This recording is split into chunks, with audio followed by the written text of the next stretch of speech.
Kalau kamu suka dan sering makan jamur, kamu pasti suka jamur madu. Jamur ini lebih besar daripada tanaman manapun. Semangka, pohon pinus, bahkan baobab, gajah saja juga kalah besar. Bahkan megalodon. Jamur ini menyelimuti berkilo-kilometer area hutan nasional Malheur di Oregon dan merupakan organisme tertua di bumi. Bahkan ada yang berumur 8.650 tahun. Saking besarnya hutan hujan Amazon, kita bisa menemukannya di 9 negara Amerika Selatan. Sungai Amazon membentang lebih dari 6.400 km dan merupakan sungai terpanjang kedua di dunia setelah Sungai Nil. Tapi ada satu sungai di Amerika Selatan yang lebih besar dibanding Amazon, tepatnya 2 kali lebih besar, yaitu Sungai Hamza. Tapi kenapa nggak ada di peta ya? Karena letak sungai ini sekitar 4 km di bawah Amazon. Jauh di dalam Amazon, ada sungai yang namanya berarti direbus matahari. Sungai ini tidak benar-benar mendidih, tapi panasnya cukup kalau kamu mau merebus spaghetti. Sungainya beruap, itu menjadi pengingat bagi satwa liar untuk menjauh. Di mana ada sungai panas, biasanya ada gunung berapi di dekatnya. Tapi jarak gunung berapi yang paling dekat itu berkilo-kilometer. Koloni semut terbesar yang terdiri dari semut Argentina ditemukan di Eropa Selatan. Panjangnya sampai 6.000 km. Jarak New York ke LA saja cuma sekitar 4.000 km. Ada jutaan sarang dan miliaran semut pekerja di sana. Saking pintarnya, semut-semut ini mampu mengenali rekannya dari seberang koloni. Beberapa ilmuwan yakin mereka bahkan mampu menyeberang lautan karena semut jenis ini pernah ditemukan jauh di Selandia Baru dan Australia. Padang rumput terbesar dan tertua di bumi bukan berada di darat, melainkan di dasar laut Mediterania. Umurnya sekitar 100.000 tahun. Rumput laut yang membentuknya dinamai rumput Neptunus. Mungkin karena rona hijau kebiruannya yang unik. Penasaran seberapa besar? Lebih dari 2 kalinya luas New Jersey. Kawanan burung terbesar yang pernah terlihat terdiri dari sekitar 1,5 miliar burung yang berkerumun di atas Afrika. Mereka terbang super cepat, bisa sampai beberapa jam, dan ada ratusan juta burung dalam satu kawanan. Si cantik berparuh merah ini adalah salah satu burung paling umum di bumi. Hanya merpati dan ayam domestik yang mengalahkannya. Ada sekitar 20-22 miliar ayam di dunia.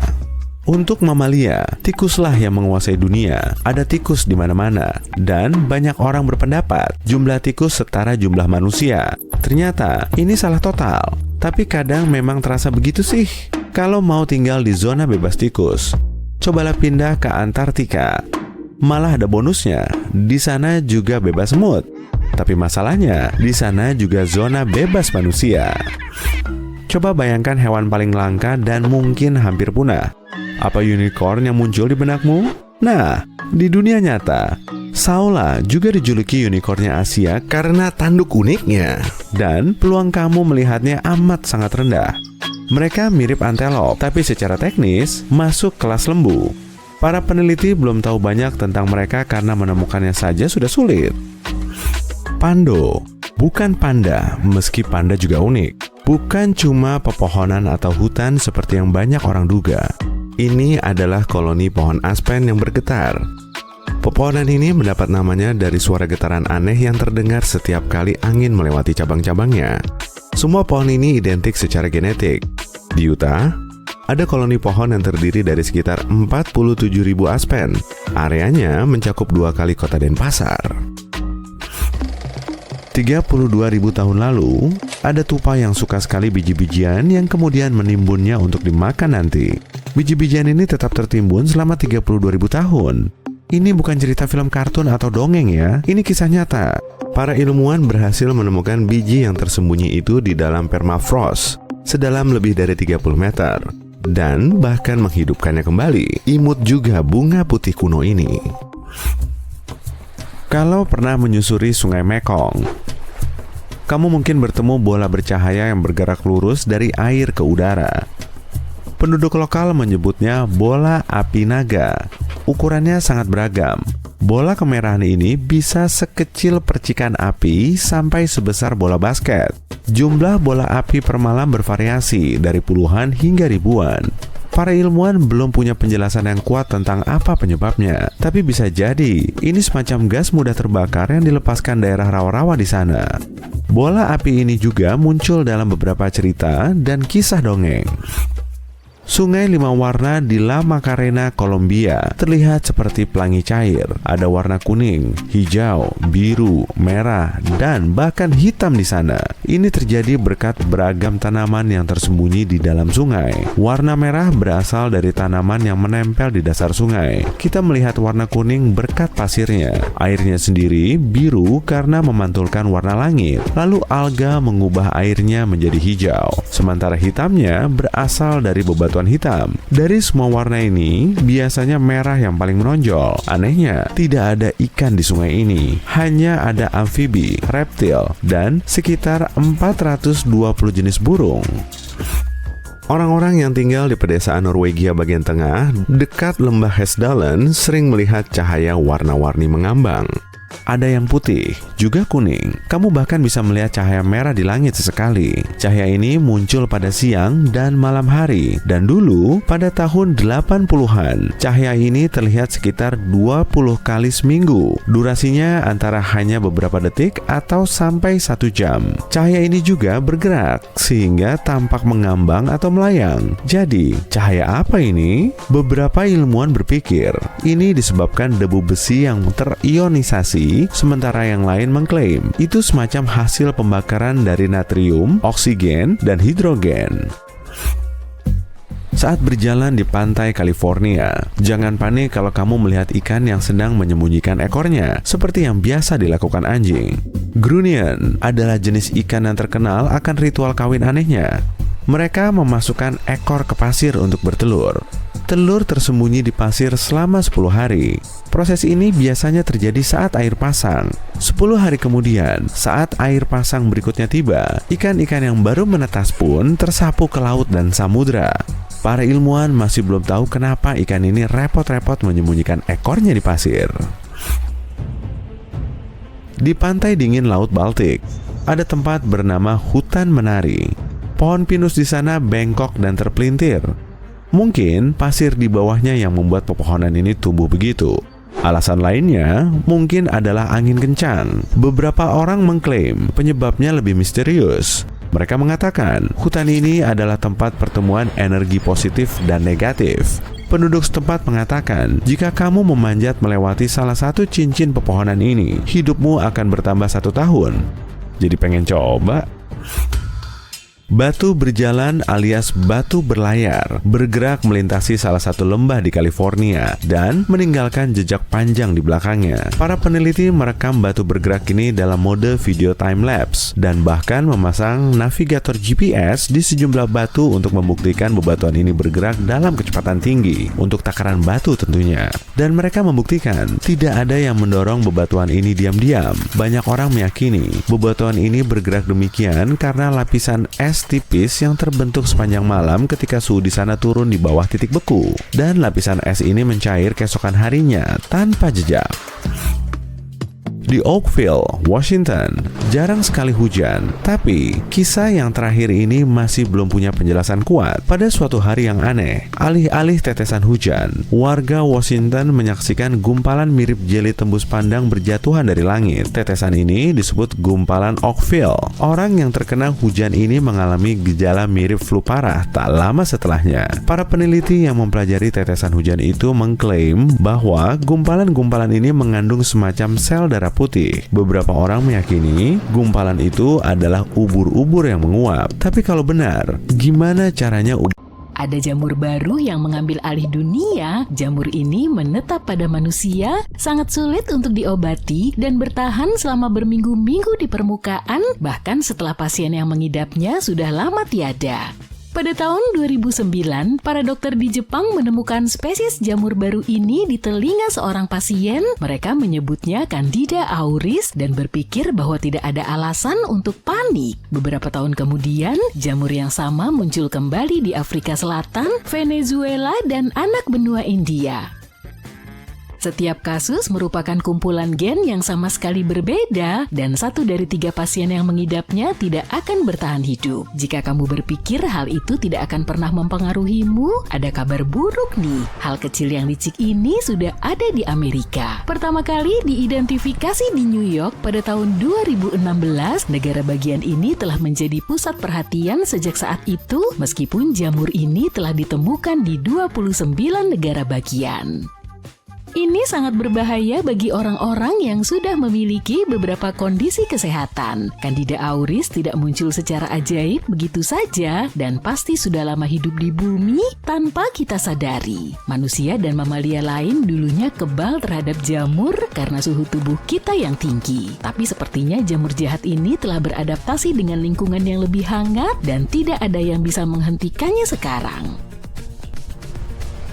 Kalau kamu suka berjalan-jalan di hutan dan memetik jamur, kamu harus waspada terhadap jamur yang satu ini, yaitu jamur kuping. Kamu bisa dengan mudah salah mengira jamur licik ini sebagai jamur yang dapat dimakan. Untuk membuktikan bahwa mereka pantas mendapatkan namanya, jamur kuping bertanggung jawab atas 90% dari semua kematian yang berhubungan dengan jamur setiap tahunnya.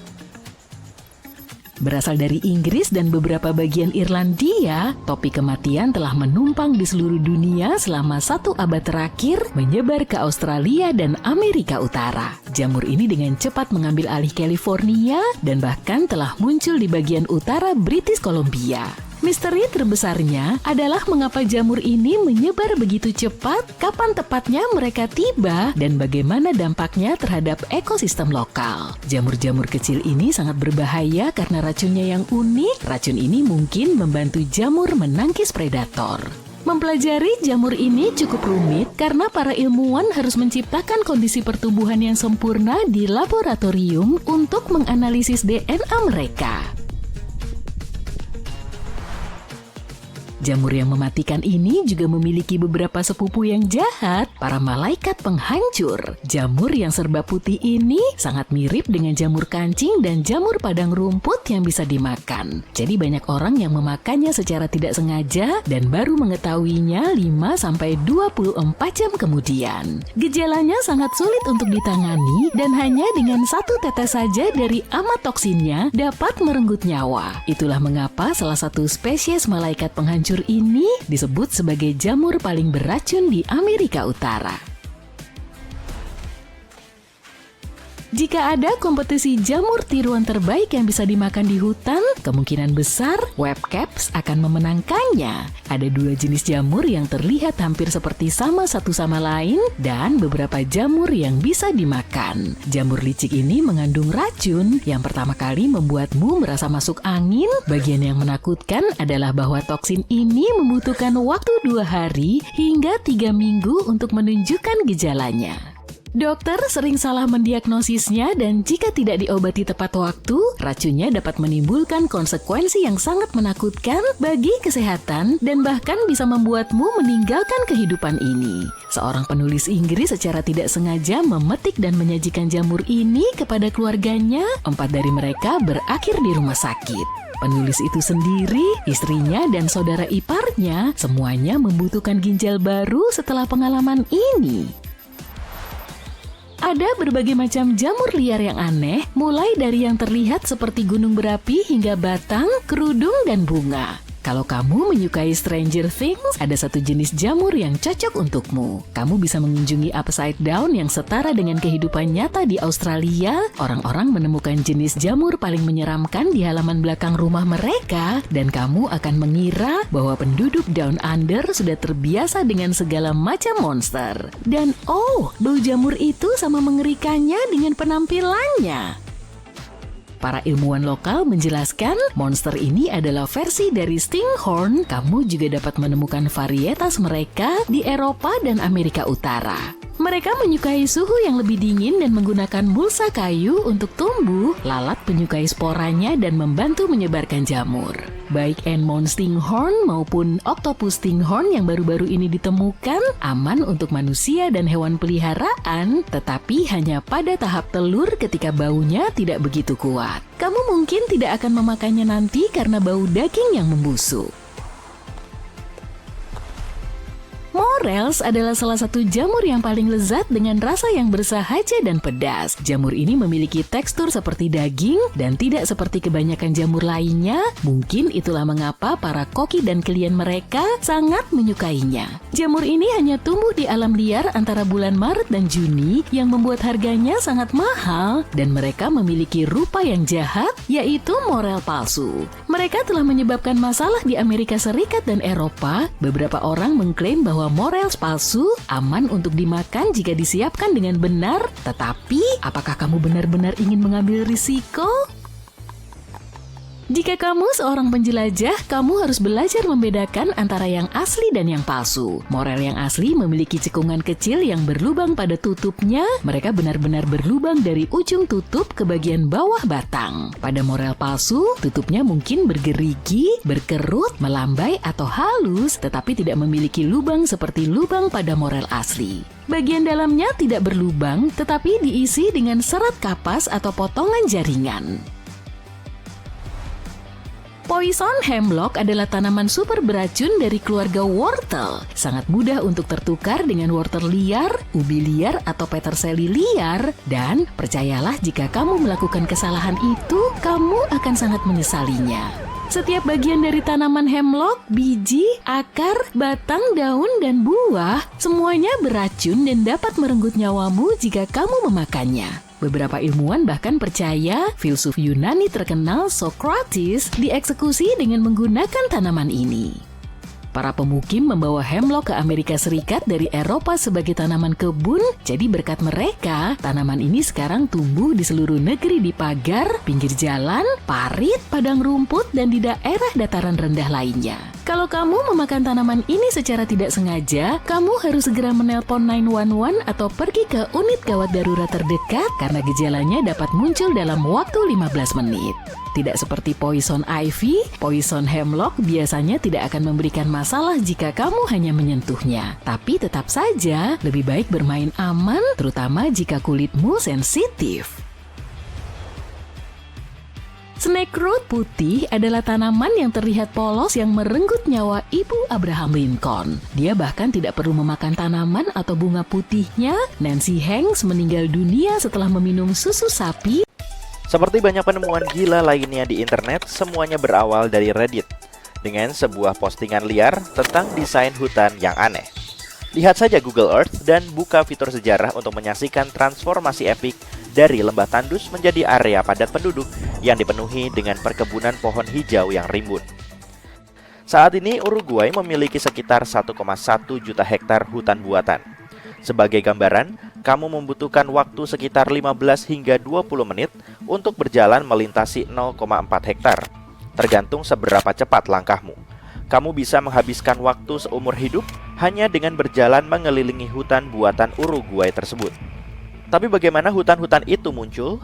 Dan bagaimana mereka bisa mencapai skala ini? Jadi ada proses yang dikenal sebagai penghijauan di mana pohon-pohon ditanam di area yang sebelumnya tidak berhutan. Inisiatif ini dilaksanakan sebagai bagian dari rencana yang lebih besar untuk meningkatkan tutupan hutan di negara ini. Sehingga Uruguay kini mengekspor bubur kayu senilai 2 miliar dolar per tahun. Meskipun hutan asli hanya mencakup 5% dari luas negara, hutan buatan ini menempati 6% yang signifikan. Hal keren lainnya tentang hutan ini adalah mereka memiliki pohon-pohon khusus di sana yang awalnya tidak dapat ditemukan di Uruguay. Diputuskan untuk menanam pohon eukaliptus di sana karena pohon ini menunjukkan hasil yang mengesankan dalam hal kecepatan pertumbuhannya. Sebuah pohon dapat melewati seluruh siklus dari tanaman kecil hingga siap dipanen hanya dalam waktu 10 tahun. Ya, tidak sehebat bambu yang tumbuh beberapa meter per hari, tapi masih lebih cepat dari pohon Uruguay yang disebut pohon surga, yang membutuhkan waktu sekitar 25 tahun untuk mencapai ukuran penuh. Ngomong-ngomong, ini juga termasuk cepat. Hutan yang unik di Jepang ini benar-benar menarik perhatian. Di prefektur Miyazaki, terdapat sekelompok pohon cedar Jepang yang menyebabkan kehebohan dengan lingkaran konsentrisnya yang unik yang menjulang ke langit. Sebuah foto udara baru-baru ini menangkap crop circle ini, dan sekarang semua orang kebingungan mencoba mencari tahu bagaimana mereka bisa terbentuk. Tapi jangan takut, tidak ada invasi makhluk luar angkasa yang terlibat. Ternyata, formasi keren ini sebenarnya merupakan proyek yang direncanakan dengan cermat sejak hampir setengah abad yang lalu. Pada tahun 1973, para peneliti menanam pohon-pohon ini dengan jarak radial tertentu untuk menciptakan lingkaran yang memukau ini. Maksudku, 50 tahun yang lalu, Google Earth belum ada, tetapi melihat hutan itu, kamu mungkin berpikir bahwa orang Jepang telah mempersiapkan diri untuk membanggakan hutan mereka di internet selama setengah abad. Dan yang lebih menarik lagi adalah bagaimana pohon-pohon itu tumbuh dengan bentuk melengkung, menyebar dengan cara yang tidak terduga. Awalnya dimaksudkan untuk dipanen setelah 5 tahun. Sekarang ada pembicaraan untuk melestarikan hutan melingkar ini karena semua minat yang baru ditemukan. Sekarang, lihatlah portal di dalam hutan ini. Tidak mungkin portal ini muncul secara alami, bukan? Jika tebakan pertamamu adalah bahwa ini adalah karya seni kontemporer, kamu benar. Jadi, portal ini terletak di Estonia Selatan dan dibuat oleh seniman Finlandia, pria ini. Portal ini bukanlah satu-satunya karyanya. Dia juga memiliki proyek-proyek gila lainnya. Misalnya, dia pernah berlayar ke Estonia dengan perahu yang terbuat dari kulit kayu. Dia juga menebang sebidang hutan, menyortir semua bahan selama berbulan-bulan, dan kemudian membuat instalasi dengan ukuran yang sama dengan petak hutan aslinya. Bahkan, ada suatu waktu ketika dia memotong garis di es dengan gergaji mesin dan berakhir di rawa yang membeku. Pria ini benar-benar tahu cara mengejutkan orang. Sebagian besar karyanya berhubungan dengan alam. Jadi, kamu mungkin tidak perlu heran bahwa portal hutan ini adalah salah satu karyanya yang lain. Menurutmu apa yang ingin disampaikan oleh sang seniman melalui portal ini? Beritahu kami di kolom komentar ya. Pohon adalah sesuatu yang secara definitif lurus, bukan? Tidak, selama kamu berada di hutan Bangkok di Polandia. Di dekat tanah, pepohonan di sana berbelok tajam ke arah utara. Kemudian secara ajaib kembali lurus setelah sedikit memutar sejauh 1-3 meter. Ini seperti melakukan limbo tetapi dengan pepohonan.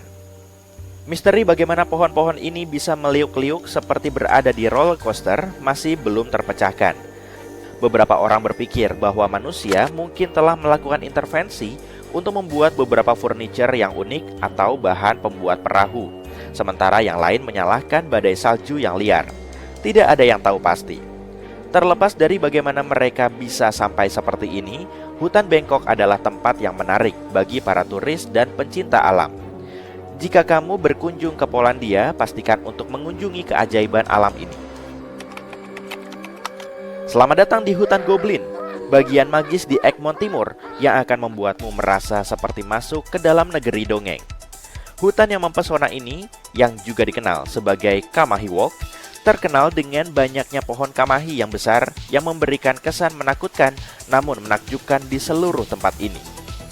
Saat kamu mendaki melalui hutan Goblin, kamu akan dikelilingi oleh tanaman hijau subur, pepohonan yang tertutup lumut, dan sinar matahari yang jatuh yang menciptakan suasana yang benar-benar mempesona.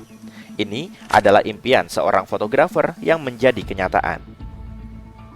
Meskipun kamu mungkin tidak akan menemukan goblin sungguhan atau makhluk mitos di hutan ini, ya aku tahu ini mengecewakan, kamu masih akan menemukan berbagai spesies burung asli.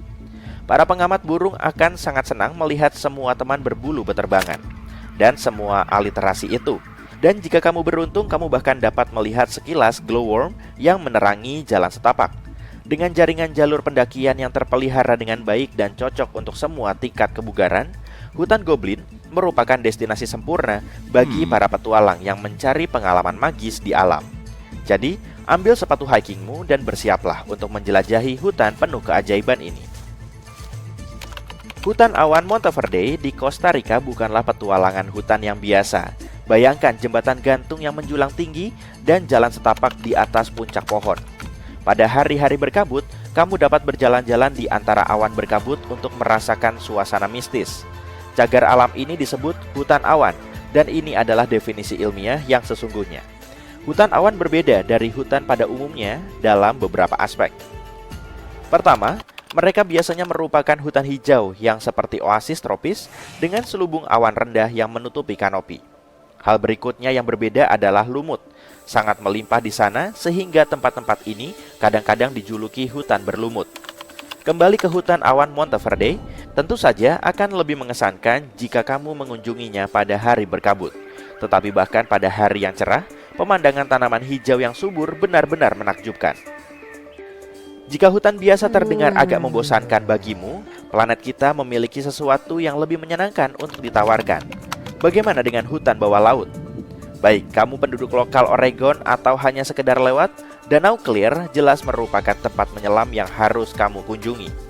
Sesuai dengan namanya, Danau Clear sesuai dengan reputasinya. Dengan air yang jernih dan memiliki jarak pandang hingga 30 meter. Rasanya seperti berenang di kolam besar. Namun persiapkan dirimu karena suhu di sini bisa mencapai 3 derajat Celcius sepanjang tahun. Tidak, aku tidak akan berani masuk. 50 kapal dan 20 pesawat terbang telah hilang. Banyak orang menghilang dan kekuatan misterius mungkin telah... Oh, tidak, tunggu. Naskah yang salah. Segitiga Bermuda ini terletak di Transilvania. Salahku. Jadi pada suatu ketika di jantung Transilvania ada sebuah tempat misterius yang dinamakan Segitiga Bermuda Transilvania. Lihatlah pepohonan yang meliuk-liuk dan semak belukarnya yang kusut. Sepertinya ada makhluk jahat yang bisa muncul dari balik pohon kapan saja. Bahkan mungkin ada hantu dan makhluk misterius yang datang dari luar angkasa seperti yang disebutkan dalam cerita.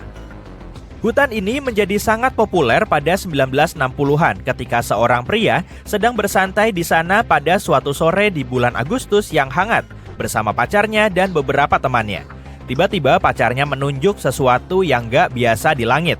Seorang pria mendekat ke tempat dia berdiri dan yang mengejutkannya, dia juga melihatnya. Benda itu adalah piringan perak aneh yang bersinar di langit. Dia segera mengeluarkan kameranya dan mengambil 4 foto sebelum benda menyeramkan itu melesat pergi.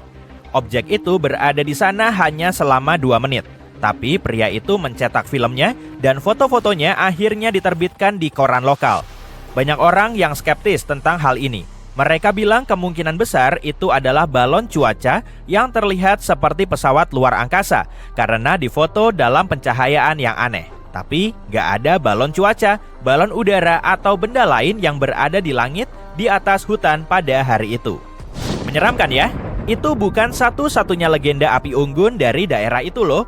Menurut cerita, mereka yang menjelajah terlalu jauh ke kedalaman yang suram di tempat yang menyeramkan ini sering kali gak kembali. Begitulah asal-muasal nama tempat ini. Ada seorang gembala yang memasuki hutan bersama 200 dombanya. Mereka nggak pernah ditemukan lagi. Orang-orang juga bercerita tentang seorang anak perempuan berusia 5 tahun yang menghilang pada suatu hari.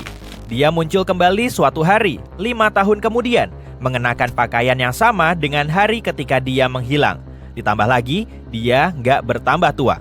Ada juga orang-orang yang masuk ke dalam hutan dan berhasil kembali, namun dengan luka bakar yang parah, demam tinggi, dan beberapa masalah kesehatan lain yang nggak mereka alami sebelumnya.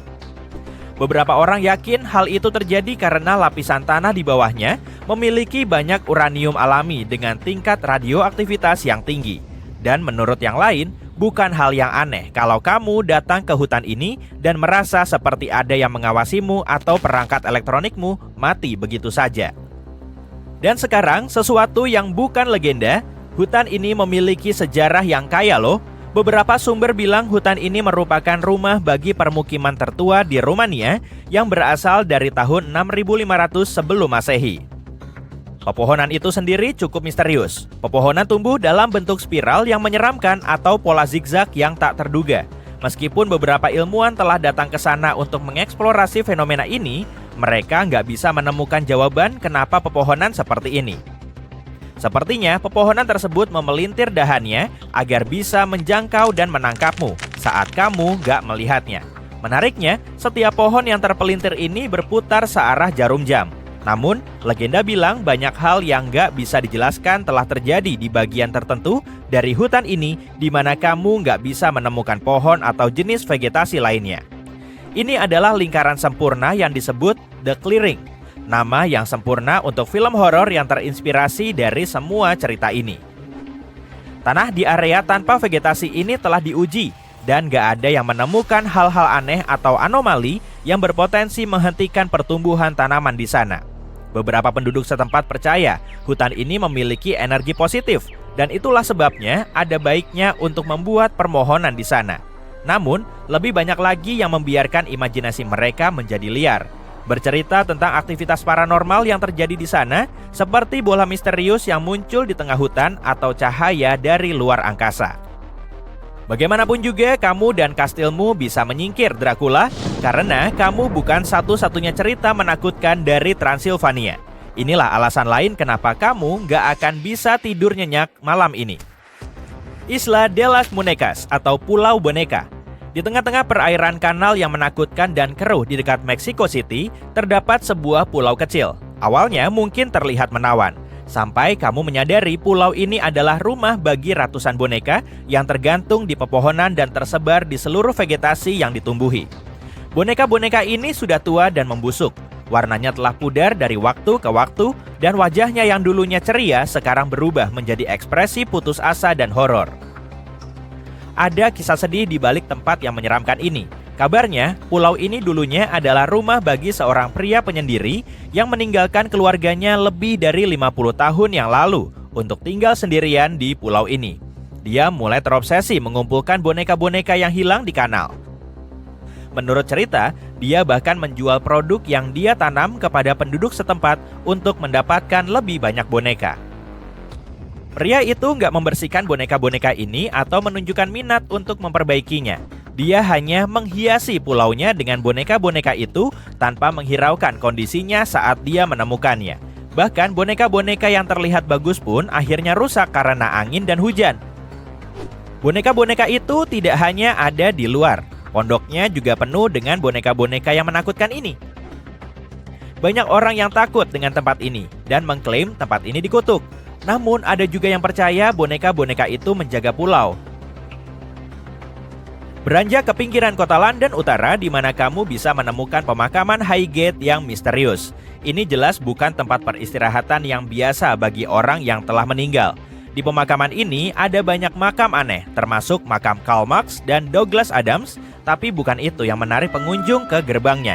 Orang-orang datang ke sana karena legenda yang menyatakan tempat ini dihantui oleh berbagai macam makhluk menyeramkan, termasuk vampir. Yup, cerita tentang sosok bayangan yang melayang-layang di atas kuburan dengan mata merah menyala dan taring yang tajam memang gak pernah membosankan. Tapi tempat ini nggak selalu menyeramkan. Tempat ini didirikan pada pertengahan abad ke-19 yang dulunya terbengkalai dan ditumbuhi banyak tanaman dengan monumen-monumen yang runtuh dan vegetasi yang seolah menelan kuburan. Namun pada 1970-an, legenda ini menjadi populer bersamaan dengan tempat itu sendiri. Setelah pemakaman ini muncul dalam beberapa film horor. Beberapa pengunjung bahkan ada yang mengaku sebagai pemburu vampir. Ada sebuah desa yang damai dan menawan bernama Pluckley, nggak jauh dari London. Setidaknya itulah yang terlihat pada pandangan pertama. Menurut orang-orang, Pluckley adalah desa paling berhantu di Inggris. Saat menyusuri jalan-jalannya yang berliku, kamu akan menemukan banyak tempat yang menurut legenda berhantu. Banyak di antaranya terkait dengan keluarga Dering yang memegang gelar Lords of the Manor selama lebih dari 4 abad. Yang memberikan kesan masa lalu adalah jendela-jendela berujung bundar di banyak bangunan. Legenda mengatakan ratusan tahun yang lalu, Lord Dering melarikan diri ketika musuh-musuhnya menangkapnya. Dia melompat dengan kepala terlebih dulu melalui salah satu jendela ini. Untuk mengenang tindakan yang cukup berani ini, setiap jendela di rumah bangsawan dan desa dibuat dengan gaya yang sama.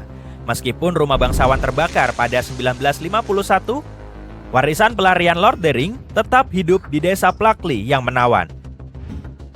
Ada yang bilang Pluckley dikelilingi oleh kayu menjerit. Ada banyak bola-bola aneh ini bukanlah gumpalan jeli biasa di lautan.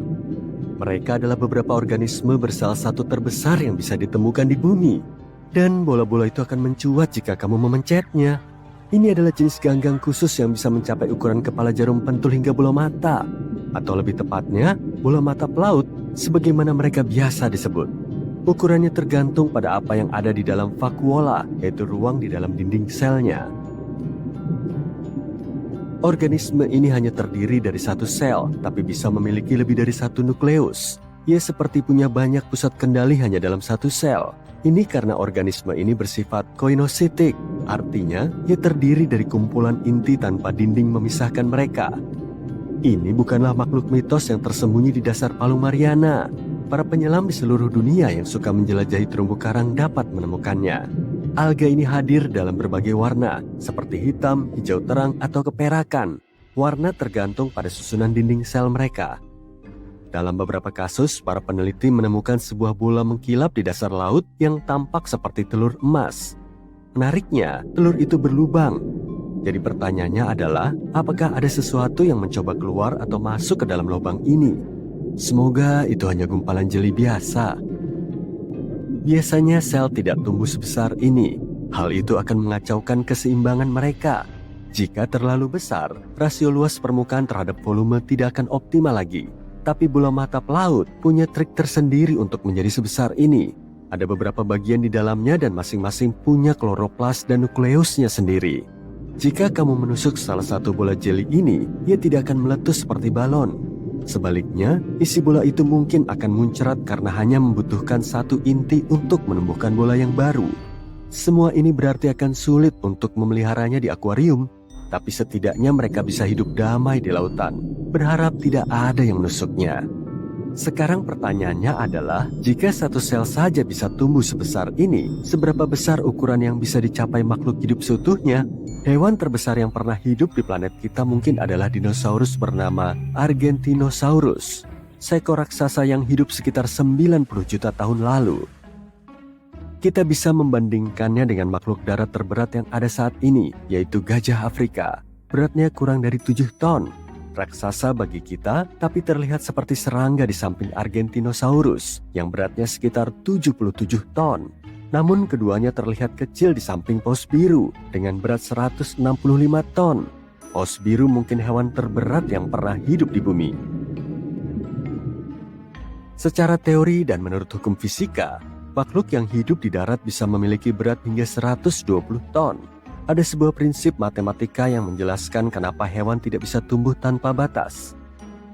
Prinsipnya berbunyi, rasio 2 volume lebih besar daripada rasio permukaannya. Artinya, ketika suatu makhluk tumbuh lebih besar, semua bagian tubuhnya tidak membesar dengan kecepatan yang sama. Jika gajah menjadi 3 kali lebih lebar, tinggi dan panjang, ukuran keseluruhannya juga akan bertambah. Tapi masanya akan bertambah jauh lebih banyak dari itu. Ini berarti volumenya akan bertambah lebih cepat daripada permukaan tubuhnya. Itulah kenapa hewan besar membutuhkan kaki yang jauh lebih besar untuk menopang beratnya. Masalahnya, kaki ini mungkin tidak cukup kuat untuk menopang beban yang begitu besar. Satu-satunya cara agar gajah raksasa imajiner kita dapat menggerakkan tubuh seberat itu adalah dengan memiliki kaki yang sangat besar dan gempal, hanya untuk berjalan, belum untuk melakukan hal-hal lain. Fisika bukanlah satu-satunya elemen yang menentukan batas ukuran, atau kita harus sangat berhati-hati agar tidak berakhir di bawah kaki hewan raksasa seberat ratusan ton yang berkeliaran. Hal penting lainnya adalah apakah ada cukup makanan untuk mereka, karena hewan-hewan raksasa ini pasti butuh banyak makanan. Ini bukan sekadar soal jumlah tentunya. Makhluk hidup hanya bisa tumbuh lebih besar jika hidup di lingkungan yang produktif dengan makanan yang berkualitas yang kaya nutrisi. Hal ini mungkin menjelaskan kenapa reptil tertentu seperti Titanosaurus tumbuh jauh lebih besar daripada misalnya mamalia terbesar yang berkeliaran di daratan. Mamalia berdarah panas memiliki metabolisme yang lebih cepat. Itu berarti mereka butuh sekitar 10 kali lebih banyak makanan untuk menunjang ukuran tubuhnya dibanding reptil. Reptil tidak hanya memiliki metabolisme yang lebih lambat, tapi suhu tubuhnya juga lebih rendah, sehingga dapat makan lebih sedikit tapi tetap merasa kenyang. Dan mereka tetap akan tumbuh besar karena kalorinya tidak terbakar dengan cepat. Hewan dinosaurus terbesar yang ada di darat berukuran 10 kali lebih besar dari mamalia terbesar. Nah, paus biru adalah pengecualian dari semua aturan ini. Mereka adalah mamalia berdarah panas. Namun ketika hidup di lautan, bertubuh raksasa bukanlah masalah besar. Lebih mudah punya tubuh besar di dalam air karena itu menghilangkan banyak tekanan dari tulang dan otot. Dan itu adalah sesuatu yang tidak bisa dihindari oleh hewan darat. Dengan begitu, paus biru bisa berenang dan mencari makanan sepanjang hari. Mereka bisa dengan santai membuka mulut dan membiarkan zooplankton masuk. Jadi ya, planet kita telah terbukti bisa menampung makhluk-makhluk besar karena selama ratusan juta tahun, sebagian dari mereka hidup di daratan, tidak hanya berenang di lautan. Tapi dalam 20.000 tahun terakhir, sebagian besar dari mereka lenyap. Mamalia darat besar seperti badak dan gajah hanya ada di beberapa bagian dunia dan jumlahnya semakin sedikit. Jumlah paus lebih sedikit dari sebelumnya, dan agar paus atau hewan-hewan raksasa lainnya dapat berevolusi menjadi sebesar itu lagi, manusia harus menyingkir. Sekarang memang tidak ada dinosaurus raksasa, tapi beberapa makhluk yang hidup saat ini masih berukuran sangat besar dan berbahaya, seperti buaya air asin, reptil terbesar di dunia. Seekor buaya jantan dapat tumbuh hingga 7 meter dan beratnya sekitar 1000 kilogram. Itu bukan satu-satunya hal yang menyeramkan dari mereka. Buaya ini memiliki gigitan terkuat kedua di planet ini, tepatnya di bawah buaya Sungai Nil. Gelar burung terbesar di bumi adalah milik burung unta. Burung unta memiliki sayap tapi terlalu pendek untuk terbang. Hewan ini merentangkan sayapnya saat berlari dan dengan cara ini ia lebih mudah menjaga keseimbangan. Ditambah lagi, tubuhnya terlalu besar untuk terbang. Itulah kenapa evolusi harus memberi mereka beberapa keuntungan lain, seperti bisa berlari sangat cepat. Jangan membuat burung unta kesal kecuali kamu mampu berlari lebih cepat dari 64 km per jam dalam jarak pendek atau setidaknya 48 km per jam untuk jarak yang lebih jauh. Hanya dalam satu langkah, burung ini bisa mencapai hingga 5 meter, setara mobil keluarga ukuran sedang. Jangan remehkan mereka hanya karena mereka burung. Kakinya sangat kuat dan digunakan untuk membela diri. Kekuatan tendangan mereka bahkan bisa menjatuhkan seekor singa. Kamu tidak akan menyangka kura-kura bisa tumbuh sebesar ini dan terlihat begitu ganas. Tapi entah bagaimana, kura-kura aligator masih bisa mengejutkan kita. Dengan rahang mirip paruh, cangkang berduri, dan ekor yang tebal dan bersisik, mereka benar-benar mirip dinosaurus dari dunia kura-kura, atau musuh utama dari game Super Mario. Mereka senang menghabiskan waktu di danau, sungai, dan kanal di wilayah Tenggara Amerika Serikat dan hidup hingga 100 tahun. Mereka memiliki organ kemosensorik di leher yang memungkinkan mereka mencium bau menggunakan tenggorokan. Hal ini sangat membantu karena mata mereka tidak banyak berguna di perairan keruh tempatnya tinggal. Sebagai gantinya, mereka menyedot air ke dalam tenggorokan dengan metode khusus yang kita sebut gular pumping untuk mendapat. Ada makhluk di suatu tempat jauh di dalam lautan yang sedang mencari mangsa, yang akan membuat Dracula bangga. Makhluk ini sudah ada bahkan sebelum dinosaurus berjalan di bumi. Ia tidak memiliki tulang atau rahang, tapi itu tidak menghentikan vampir bawah laut ini untuk berburu. Nama parasit yang mirip belut ini adalah lamprey Pacific. Raja Inggris sangat menyukai ikan ini sehingga dia menentang perintah dokter untuk berhenti makan daging lamprey. Dia jatuh sakit setiap kali makan ikan lengket ini. Namun tidak adanya tulang dan fakta bahwa lamprey ini terasa seperti bistik yang dimasak dengan lambat membuat sang raja jatuh cinta pada ikan ini untuk selamanya. Hasil dari kecintaan ini adalah tubuh beliau yang sudah tua menjadi kedinginan, berkeringat banyak dan gejala-gejala menakutkan lainnya, yang pada akhirnya merenggut nyawanya dan mengganggu 35 tahun masa pemerintahannya. Lamprey jauh lebih baik dalam bertahan hidup, karena ia telah melewati setidaknya 4 kali kepunahan massal. Nenek moyang lamprey berevolusi lebih dari 450 juta tahun yang lalu. Ada sekitar 40 spesies lamprey yang masih hidup dan berkembang di seluruh dunia. Lamprey Pacific hanyalah salah satunya. Makhluk ini memiliki tulang rawan alih-alih tulang sejati dan mata ketiga yang merupakan organ penginderaan cahaya khusus di atas kepalanya. Alih-alih rahang biasa, mereka memiliki mulut pengisap yang dikelilingi oleh gigi. Ini sempurna untuk mencengkeram mangsa dan menghisap cairan tubuh seperti vampir bawah air. Begitu mereka memilih korban, mereka akan menyedotnya, membuat segel yang hampir mustahil untuk dilepas. Para ilmuwan percaya bahwa lamprey Pacific tidak mengunyah daging. Lamprey betina bertelur hingga 200.000 telur di sarang yang berada di air tawar selama 3-4 minggu. Setelah larva menetas, mereka menggali ke dalam sedimen dan tinggal di bawah pasir hingga 1 dekade. Ketika mereka mencapai usia remaja, miniatur Dracula ini muncul kembali dan bermigrasi dari air tawar sampai ke Samudra Pasifik. Perjalanan ini bukanlah perjalanan yang mudah dan dibutuhkan beberapa perubahan pada penampilan dan fisiologinya untuk beradaptasi dengan perubahan salinitas yang sangat besar. Setelah beberapa tahun di sana, mereka kembali ke air tawar untuk bereproduksi. Lamprey Pasifik dapat menggunakan petunjuk kimiawi yang dilepaskan oleh teman migrasi larva mereka untuk menemukan jalan. Mereka dapat melakukan perjalanan ratusan kilometer ke pedalaman untuk menemukan tempat yang sempurna untuk bertelur dan membesarkan anak. Tidak selalu tempat yang sama dengan tempat mereka bertelur. Banyak spesies burung, mamalia, dan ikan lainnya yang menyukai daging berlemak lamprey. Hal ini membuatnya menjadi salah satu pemain paling berharga dalam ekosistem air tawar dan laut. Jenis lamprey lainnya, lamprey laut, berasal dari Samudra Atlantik. Ikan ini tidak terlalu berbahaya saat berada di rumahnya, tapi begitu sampai di Great Lakes, ia menjadi ancaman nyata bagi 4 spesies lamprey asli setempat. Lamprey laut berukuran hingga 4 kali lebih besar dari spesies danau. Ia memiliki makanan dan tempat bertelur yang tidak terbatas dan tidak ada predator alami di sini, sehingga menjadi sombong. Ia mengeluarkan enzim yang bisa mencegah darah membeku. Setelah menempel pada ikan yang tidak menaruh curiga, ia akan menghabiskan waktu beberapa bulan berikutnya untuk memakannya. Dan bahkan jika ikan mengguncang lamprey, ia tidak akan bertahan lama karena bekas yang ditinggalkan pemangsa ini.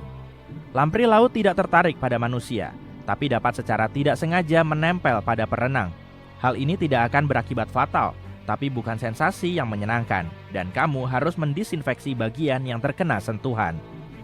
Ubur-ubur kotak Australia terlihat tidak berbahaya, tapi dianggap sebagai hewan laut yang paling berbisa.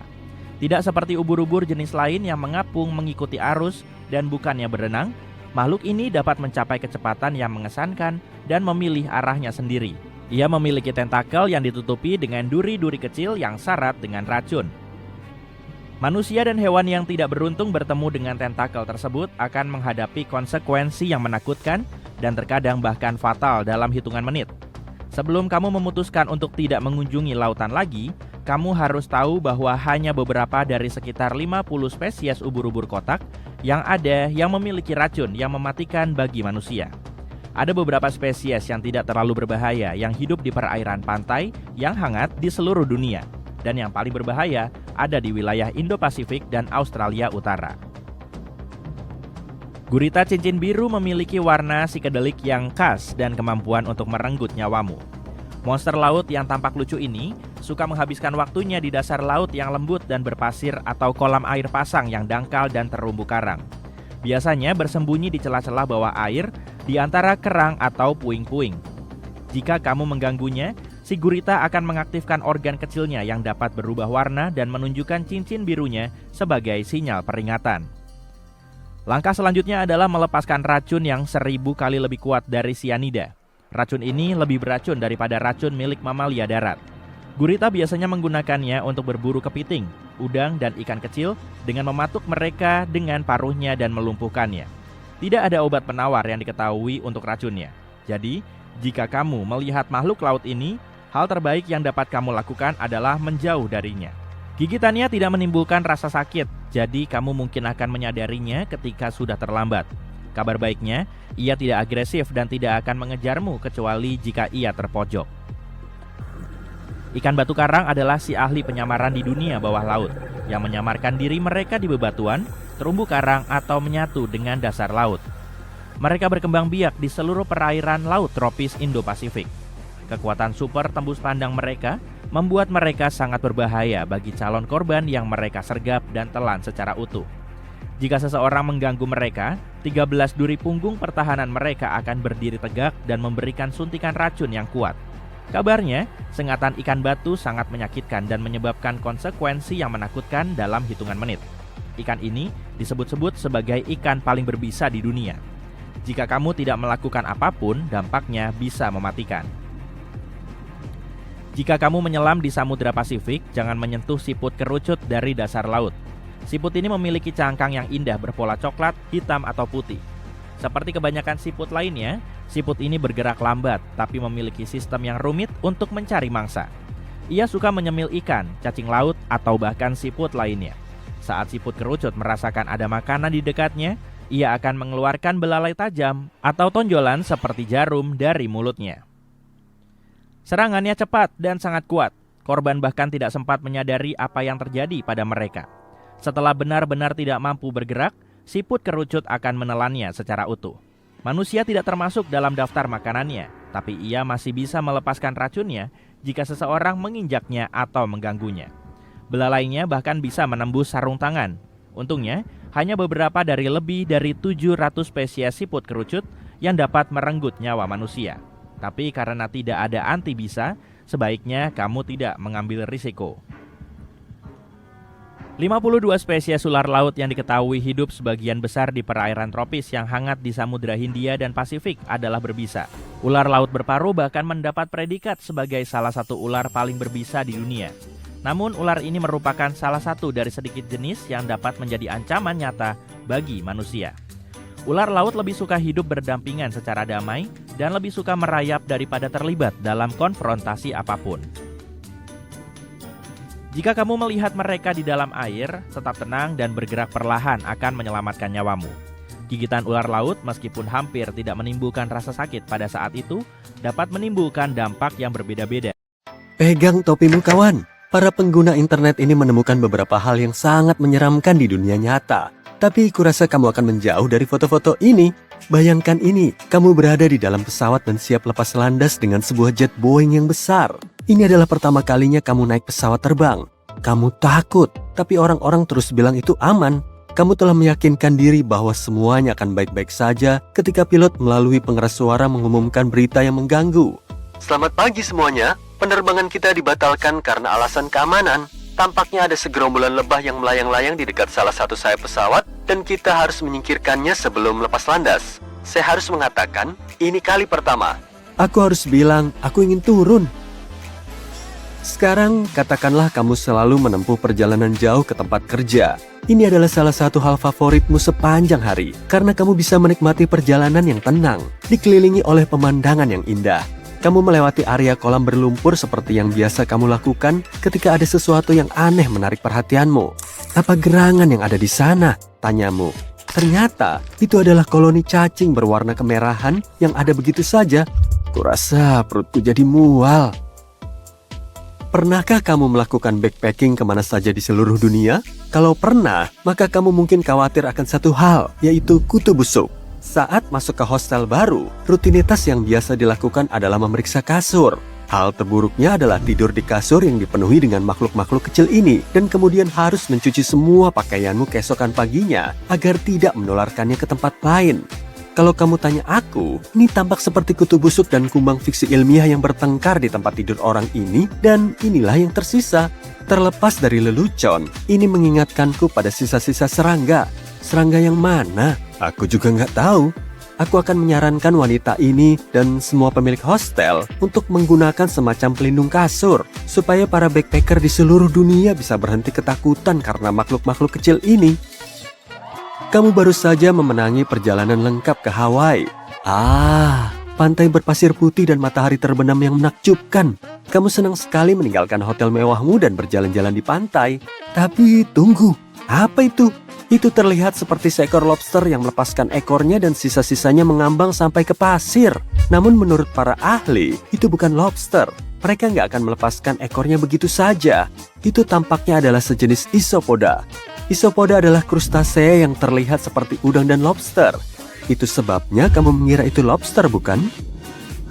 Mereka juga terlihat seperti roly-poly raksasa. Kamu tahu apa itu? Seseorang memiliki kutu roly-poly di rumah mereka dan tampaknya itu bukan sesuatu yang ingin kamu hadapi. Bayangkan menghabiskan hari-harimu berburu makhluk kecil ini di seluruh perabotan. Nggak deh, terima kasih. Ketika aku masih kecil, aku suka mengerjai orang. Tapi aku akan menjadi orang pertama yang benar-benar ketakutan saat seseorang mengerjaiku. Aku menduga orang yang menemukan benda ini di dinding kantor mereka nggak terlalu senang. Tapi, hey, mungkin ini adalah karma kan? Setiap perbuatan akan mendapat balasan. Bayangkan hari Minggu pagi yang cerah dan kamu pergi mendaki gunung bersama sahabat-sahabatmu. Kamu mendaki gunung yang cukup curam, yang ditutupi oleh vegetasi setinggi lutut. Kamu tahu apa artinya kan? Serangga. Hal yang hebat tentang serangga adalah mereka nggak pernah berhenti membuatmu takjub. Ada banyak sekali jenis serangga yang sangat langka dan belum pernah dilihat sebelumnya. Yang pertama kali kamu temui adalah yang ada di sini. Serangga ini jatuh dari punggung anjingmu. Bentuknya menyerupai biji nangka yang dikawinkan dengan laba-laba, dan inilah yang dihasilkan dari perkawinan itu. Mudah-mudahan itu hanya serangga aneh dan gak berbahaya. Kaos kakimu juga mengangkut beberapa teman di sepanjang jalan. Lihatlah jumlah kutu yang terlindungi oleh kaos kakimu. Lain kali kalau kamu melakukan pendakian seperti ini, kamu harus membawa beberapa jenis pengusir serangga, tapi yang kuat dan efektif. Kau tahu? Seperti pengusir ultrasonik yang membuat kutu bingung, sehingga mereka nggak akan pernah menemukan jalan ke kaos kakimu yang berair. Dan ngomong-ngomong soal serangga, ini tes singkat untuk mengetahui apakah kamu tipe orang yang menyukai atau membenci alam bebas. Bayangkan hari masih pagi, dan kamu baru saja terbangun di sebuah rumah terpencil yang terletak jauh di dalam hutan. Kamu melangkah keluar dan hal pertama yang kamu lihat di teras adalah seekor ular yang sedang melintas dengan santai. Apakah kamu akan mengambil foto selfie dengannya atau menutup pintu dan bersembunyi di balik selimutmu secepat mungkin? Atau mungkin kamu baru saja bangun tidur, membuka pintu ke dunia luar dan menjadi satu-satunya saksi mata dari pergantian kulit seekor serangga? Apakah kamu akan meneteskan air mata bahagia atau merasa jijik melihatnya? Maksudku, lihatlah, itu tampak seperti bayi Pokemon, lucu sekali. Ini musim panas, waktu favoritku sepanjang tahun. Kamu bisa menikmati kolam renang hingga larut malam dan bertemu dengan teman dan keluarga untuk piknik di hari Minggu di luar ruangan. Tapi ada satu hal yang sangat menggangguku, lebah.